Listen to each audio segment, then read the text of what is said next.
অবশেষে অন্যদিন সিনেমাটি মুক্তি পেয়েছে।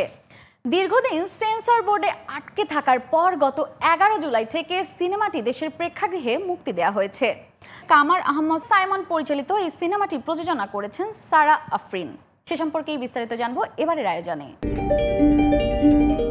অন্যদিন সিনেমাটি এর মধ্যেই আন্তর্জাতিক অঙ্গনে বেশ পরিচিতি লাভ করেছে এবং বিভিন্ন চলচ্চিত্র উৎসবে অংশ নিয়ে প্রশংসা কুড়িয়েছে।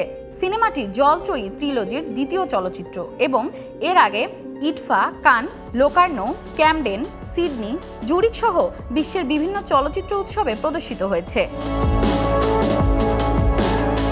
2021-এ ইটফায় ওয়ার্ল্ড প্রিমিয়ারের পর তাদের ওয়েবসাইটে অন্যদিন সিনেমাটি নিয়ে লেখা হয়েছিল ক্যালাইডোস্কোপিক ও ফিলসফিক্যাল।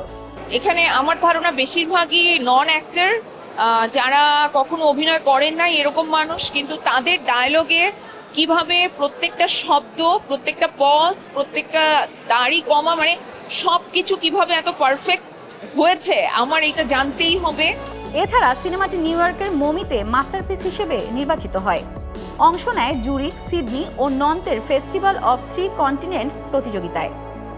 এটা আমরা রূপকথায়ও বলি যে জুলাইয়ে আমরা অন্য দিনটা আনার চেষ্টা করব, যে একটা জায়গায় মানুষ আটকে আছে, সে বেরোতে পারছে না, আবার সেখানে থাকতেও পারছে না। সে আমাদের রাষ্ট্র ব্যবস্থাটা তো অনেকটা সেরকমই ছিল, তো সেটা এখন এটা নানান মানে মানুষ যেভাবে নিবে সেভাবেই ছবিটা আমরা ততদিন দেখাবো। বিশ্বের নানা মর্যাদাপূর্ণ উৎসবে প্রদর্শিত হলেও দেশের রাজনৈতিক ভাষ্য পছন্দ না হয় তৎকালীন সেন্সর বোর্ড অন্যদিন আটকে রেখেছিল।